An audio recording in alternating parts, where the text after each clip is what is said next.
Rabbi Raphael Aron is the director of the Gateway Family Counseling Center in Melbourne, Australia. In 1974, he had an audience with the Rebbe. At the time, I was running Zir Gudas Chabad. Now, Toshalam Dalit, if I'm not mistaken, is the time when the Rebbe started the mitzvah tanks, and this was before all the mitzvah. I mean, it was after mitzvah tefillin and so on. It was in the middle.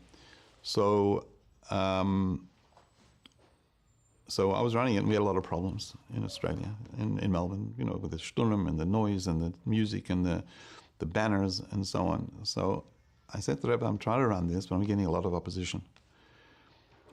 So the Rebbe said something to me which was a very, very interesting and something, well, very strange. The Rebbe says, "Nicht alles, was man tut in America, darf man tun in Australia." I said, "Wow, Yichidus is a time when you sort of, you take it in, you digest it later on. You don't internalize what was said, but the words just ring in my ears." But anyway, the Rebbe says you've got to find a way in order to be able to do what you have to do without creating a snagdus. I mean, the pale in the end, the tanks, we kept going. We toned down a little bit a few things, but at the same time, it was a question of getting used to it rather than getting rid of it. And then the Rebbe went along to talk about the difference in Australia and America. And the Rebbe said there's two inyanim of Ahavas Yisrael. There's a Klalistic Ahavas Yisrael, and there's a Protestantic Ahavas Yisrael. The Rebbe said in America, we're into numbers. How many people put on tefillin?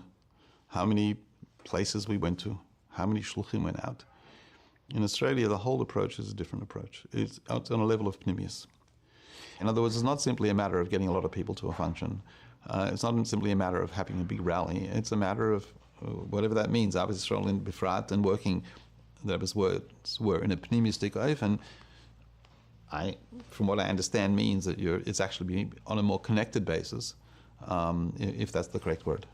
And similarly in Avodah, the Rebbe said there's two different types of Ahavas Yisrael. There are those who are involved in the Klalistic Ahavas Yisrael, people who are involved in Meisters and so on. And there are those who are involved in more Protestantic Ahavas Yisrael. And the Rebbe said to me, looking at me, this was the most, shall we say, the most poignant moment of my life. The Rebbe says, your inyan is Ahavas Yisrael Bifrat. And I'll give you a bracha, the Yeshav Hatzlacha. And that was the basis on which I have to say, my whole life is used on that Yechidus. I mean, this is something which I'm still actualizing now. And Baruch Hashem, and there are situations which I have to say that Al Pitava, there's no way that I would have Hatzlacha in the areas that I am. It just doesn't add up. It doesn't stack up. When you're working, for example, with addictions, when you're working with people who are caught up in all sorts of cults, which can be dangerous, and there can be threats to your life, and there can be really scary stuff going on, it's not the sort of stuff you want to be doing on your own.